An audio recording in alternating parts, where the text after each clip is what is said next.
केंद्रीय मंत्री अनुराग सिंह ठाकुर का नादौन पहुंचने पर कार्यकर्ताओं ने भव्य स्वागत किया। उन्होंने कहा कि प्रधानमंत्री नरेंद्र मोदी के नेतृत्व में देश सहित प्रदेश में विकास के नए आयाम स्थापित किए गए हैं। 2014 और 2019 के बाद अब हमीरपुर संसदीय क्षेत्र की जनता 2024 में भाजपा को भारी समर्थन देगी और पार्टी देश में 400 सीटों को जीतने का लक्ष्य भी पूरा करके दिखाएगी। माननीय गृह मंत्री जी का, माननीय राष्ट्रीय अध्यक्ष जी का, पार्टी के केंद्र एवं प्रदेश के नेतृत्व का आभार प्रकट करता हूं, जिन्होंने 5वीं बार मुझ पर विश्वास व्यक्त किया है।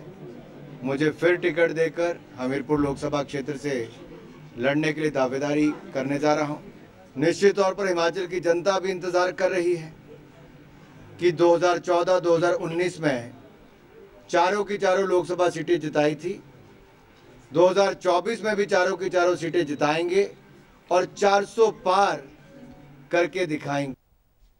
अनुराग ठाकुर ने कहा कि हमीरपुर संसदीय क्षेत्र में विकास और सिर्फ विकास के मुद्दे पर चुनाव लड़ा जाएगा। उन्होंने कहा कि देश ने पिछले 10 वर्षों में विकास के नए आयाम स्थापित किए हैं। विश्व में देश का मान सम्मान बढ़ा है। भारत जहां आर्थिक दृष्टि से सुदृढ़ हुआ है, तो वहीं भाजपा के नेतृत्व में जनता खुद को सुरक्षित महसूस कर रही है। उन्होंने कहा कि निरंतरता विकास के लिए जरूरी है। हम लेकर जाएंगे। देश ने कई गुना ज्यादा विकास देखा है, गरीबों का कल्याण देखा है। पहले से सुरक्षित देश अपने आप को महसूस करता है। देश का मान सम्मान बढ़ा है और अब तो दुनिया की 5वीं सबसे बड़ी अर्थव्यवस्था बने हैं और 25 करोड़ गरीबों को गरीबी रेखा से बाहर निकाल कर लाए हैं। यही नहीं, दुनिया की उम्मीदें आज भारत और भारत के नेतृत्व पर टिकी हैं और दुनिया को लगता है भारत का विकास होगा तो दुनिया को भी उससे फायदा होगा। ममता बनर्जी सहित विपक्षी दलों द्वारा अपने राज्यों में नागरिकता संशोधन कानून लागू न करने के बयान पर केंद्रीय मंत्री ने कहा कि राज्यसभा व लोकसभा में पूर्व में ही इस कानून पर अपनी मोहर लगा दी थी और अब नियम बनकर सामने आए हैं। उन्होंने कहा कि इस कानून से किसी की नागरिकता नहीं जाएगी, बल्कि भारत पहुंचे शरणार्थियों को नागरिकता प्रदान की जाएगी। उन्होंने कहा कि दूसरे देशों में प्रताड़ित हुए अल्पसंख्यक हिंदू, सिख, बौद्ध और जैन धर्म के लोग इस कानून से रोजगार सहित अन्य लाभ प्राप्त कर सकेंगे। उन्होंने विपक्षी दलों पर जनता को भ्रमित करने का आरोप लगाते हुए कहा कि ममता, राहुल और केजरीवाल सहित अन्य नेताओं को शरणार्थियों की पीड़ा दिखाई नहीं देती।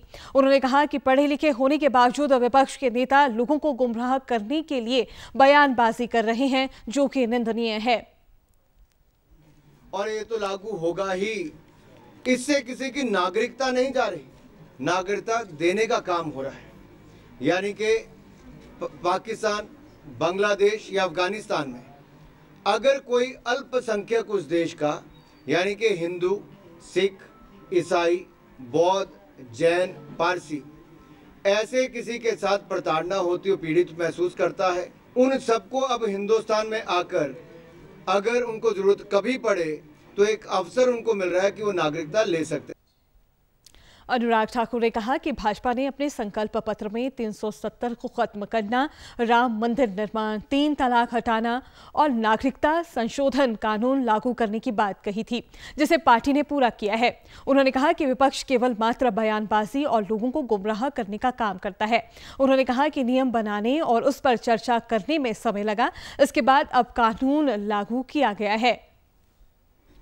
धारा 370-35 से हटाने का और इसके साथ साथ सीए कानून बनाने का हमने प्रण लिया था। हमने अपने संकल्प पत्र में कहा था, हमने सारे वायदे पूरे किए हैं और सीए को भी संकल्प से सिद्धि तक ले जाने का हमने काम किया। इससे पहले केंद्रीय मंत्री अनुराग सिंह ठाकुर सुबह धर्मशाला के गग्गल हवाई अड्डे पर पहुंचे, जहां कार्यकर्ताओं ने उनका जोरदार स्वागत किया। पत्रकारों से बातचीत में अनुराग सिंह ठाकुर ने कहा कि प्रदेश सरकार से जनता आहत हो चुकी है और चुनाव से पहले भी लोगों से फॉर्म भरवाए गए हैं, अब दोबारा फॉर्म भरवाए जा रहे हैं जिनका कोई उपयोग नहीं है। अनुराग सिंह ठाकुर ने कहा कि कांग्रेस सरकार हर मोर्चे पर विफल रही है और जनता व विधायक दोनों सरकार से नाराज है। लोगों द्वारा मोदी सरकार की नीतियों को पसंद किया जा रहा है और लोग इसका लाभ उठा रहे हैं। महसूस कर रही है। इनके विधायक जनता के बीच में जा नहीं पा रहे और इनके विधायकों ने ही इनको छोड़कर ये दिखाया कि इस सरकार पर केवल जनता का ही नहीं, कांग्रेस के नेताओं का भी विश्वास उठ चुका है। और ऐसे मौके पे जब चुनाव आते हैं तो चुनाव से पहले भी फॉर्म भरवाए थे। अब जब लोकसभा के चुनाव आए तब फिर फॉर्म आए। पहले के फॉर्म कूड़ेदान में फेंके थे, अब वाले पता नहीं कहाँ फेंके। कांग्रेस तितर बितर है, चाहे देश की बात हो या प्रदेश की बात हो। और मैं तो ये कहना चाहता हूँ, एक और मोदी सरकार की उपलब्धियां हैं, तो दूसरी ओर कांग्रेस और उनके गठबंधन दलों का अहंकार है, घमंड है। वो सब साथ भी नहीं है, ना उनका कोई नेता है ना नीति है, और नीयत में भी उनके खोट बार बार नजर आता है। वो तो देश को टुकड़ों में देखते हैं, टुकड़े टुकड़े गैंग का वो लोग समर्थन लेते हैं, और यहाँ तक कि उत्तर दक्षिण पूर्व पश्चिम इस तरह से बांट कर देखते हैं। कभी जाति कभी संप्रदाय की बात करते हैं, लेकिन नरेंद्र मोदी जी सबका साथ सबका विकास और देश के कल्याण और गरीब कल्याण की बात करते हैं। एक सवाल के जवाब में अनुराग सिंह ठाकुर ने कहा कि भाजपा देश का सबसे बड़ा राजनीतिक दल है और जो भी भाजपा का दामन थामना चाहते हैं उनका स्वागत किया जाएगा। इस दौरान अनुराग सिंह ठाकुर ने देहरा विधानसभा क्षेत्र में नशा मुक्त सुरक्षा युक्त बाइक रैली की शुरुआत की।